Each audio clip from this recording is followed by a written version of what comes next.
อีห่ามึงเอ้ยสิว่าจะของคักเป็นจังไหนบักทุเรียนบ้านกูมึงเคยเห็นนะถ้าบ่เคยเห็นกันนะบ้างแซ่บให้กระแซ่บขาดมีฮอตชีสคุณมึงเคยเห็นบ่นี่ฮะกูก็ว่ามันที่สุดเอาไว้เนาะ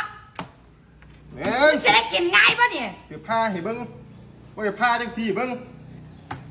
ผ้านี่ก็ได้แท้ที่สิมาผ้าให้กูตั้งแต่ที่แรกๆนั่งเนี่ยซึมเงือบจนนั่นละหัวเดียวงงๆอยู่นั่นผ้าให้มันเป็นให้มันได้กิน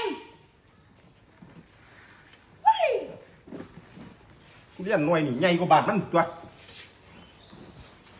บ่ทำก็200ยิ้มละนี่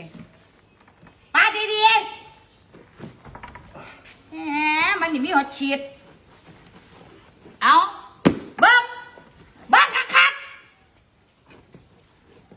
อีหยังก็อยากเลื่อนบ้านเลื่อนเมี่ยงเขาดอกข้างบ้านกูนั่นบอกก็สูงขอขอดบอกเปิดบริษัทเอาข้าออกแจกกันได้เบอร์เทียนกูตัวนี้มึงเห็นมันมึงเคยกินบ่ในบักทุเรียนขัวมึงเคยกินบ่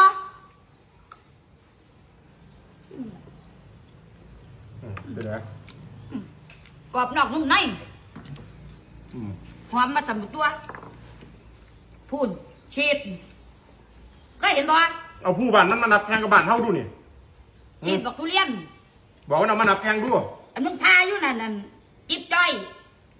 ลูกกระจอกเอา